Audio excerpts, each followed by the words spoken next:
Trust की कमी की, भरोसे की कमी की, और वो भरोसा बिल्ड करना होगा पाकिस्तान को भी भारत की तरफ, क्योंकि ये बात सही है कि प्राइम मिनिस्टर मनमोहन सिंह ने वो न्योता कबूल कर लिया है, लेकिन मुझे शक है कि वो इतनी आसानी से उस न्योते को मानते हुए पाकिस्तान पहुंचेंगे, क्योंकि बहुत सारी चीजें हैं जो प्राइम मिनिस्टर ऑफिस कुछ भी तय करने से पहले देखेगा।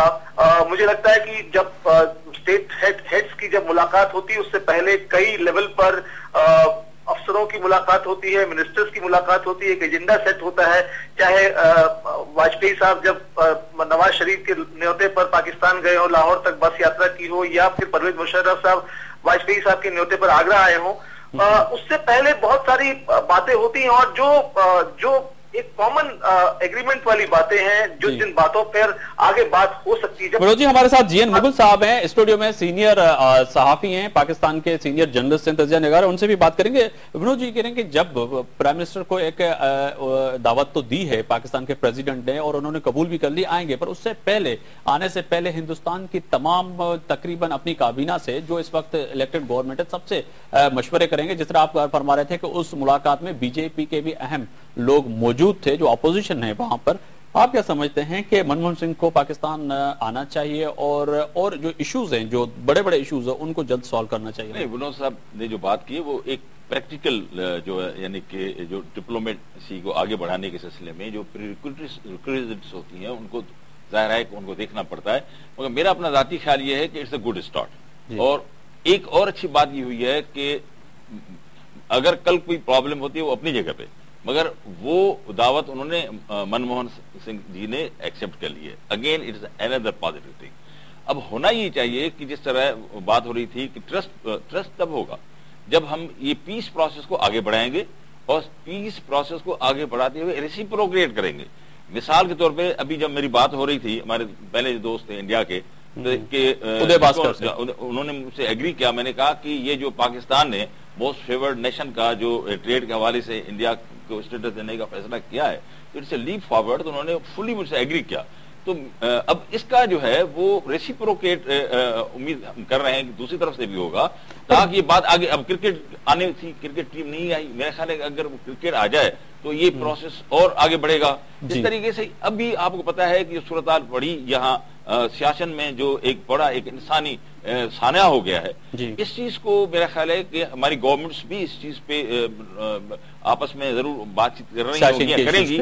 मगर पूरी हमारी सोसाइटी जो इंडिया की जो लोग हैं, जो पाकिस्तान के लोग हैं, जिस तरह हम मुख्तलिफ फोरम्स में पीपल टू पीपल हमारे कांटेक्ट रहा है, जिस तरह ट्रैक टू डिप्लोमेसी रही है, तो जिस तरह वहां के इंटेलेक्चुअल्स, यहाँ के इंटेलेक्चुअल्स जो लोग चाहते हैं कि नॉर्मलाइज हो, मेरा ख्याल उनको भी अपना रोल प्ले करना पड़ेगा और ये एक करना पड़ेगा। ये इतना इंसानी सान्या हो गया, आइंदा रिपीट न हो। एक ऐसा इलाका जहां जनाब सियाचिन का। जी विनोद जी, सियाचिन के इश्यूज पे आप अगर कुछ कमेंट्स करना चाहिए, जो मुगल साहब ने जिसकी निशानगी की है कि पीपल टू पीपल कांटेक्ट तो होना चाहिए, हम बिजनेस भी करना चाहिए, ट्रेड भी करना चाहिए, पर सरहदों के जो इश्यूज है उनको भी सॉल्व होने चाहिए।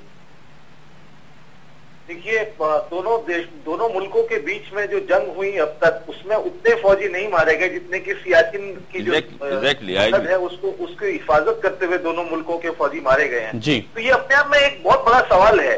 लेकिन मैं दूसरी बात कहना चाहता हूं कि भारत और पाकिस्तान के बीच में जो बातचीत जिसका जिक्र अभी साहब ने किया, उसमें मेरा हमेशा से मानना है कि क्यों नहीं इंडिया और चाइना जिस मॉडल पे काम कर रहे हैं, जिस बिजनेस मॉडल पे काम कर रहे हैं, उस मॉडल पे काम करें। इंडिया और चाइना के बीच में जो डिफरेंसेस है वो भारत और पाकिस्तान, इंडिया और पाकिस्तान के बीच के डिफरेंसेस से बहुत कम या ज्यादा नहीं है। लेकिन दोनों मुल्कों ने कम से कम इतना तय किया हुआ है कि डिफरेंसेस हम एक तरफ रखें, एक दूसरे के साथ दोस्ती करें, एक दूसरे के साथ ट्रेड करें, एक दूसरे के इकोनॉमी को हेल्प करें। जो जिस अभी साहब ने जिक्र किया कि पाकिस्तान की तरफ से अगर भारत को MFN स्टेटस मिला हुआ है, तो ये वाकई बड़ी बात है, एक बहुत पॉजिटिव स्टेप है। तो मैं कह रहा हूं कि इंडिया और चाइना के बीच का जो मॉडल है, बिजनेस का मॉडल है, इकोनॉमी का मॉडल है, उसी मॉडल को अगर दोनों देशों के बीच में डिफरेंसेस हैं, उसके बावजूद उस मॉडल को रख करके दोनों देशों के बीच में कम से कम ट्रेड, इकोनॉमी, इन सब मसलों पर तो कम से कम दोनों मुल्क कंधे से कंधे मिलाकर चल सकते हैं। जी बहुत शुक्रिया विनोद कापड़ी साहब, हमारे साथ आप लाइन पर मौजूद है नई दिल्ली से, मैनेजिंग एडिटर इंडिया टीवी। बहुत शुक्रिया आपने हमें टाइम दिया।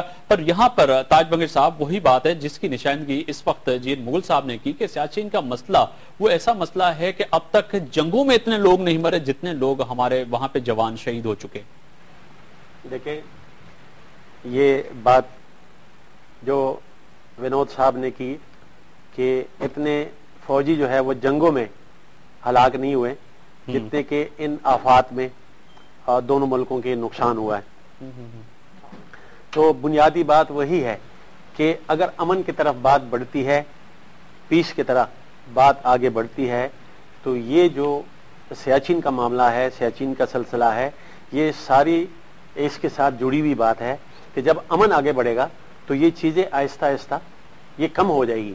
क्योंकि अब जो दोनों मुल्क एक दूसरे के खिलाफ मोर्चाबंदी कर रहे हैं और उन खतरनाक जगहों को कोशिश कर रहे हैं कि उनको एक दूसरे से खतरा ना हो, अपने अपने मुल्क को, अपने अपने इलाके को सेफ करने की कोशिश कर रहे हैं और इसमें कुदरती आफात में गिर जाते हैं, जिस तरह कि अभी हमारी फौजियों के साथ, पाकिस्तानी फौजियों के साथ ये मसला पेश आया।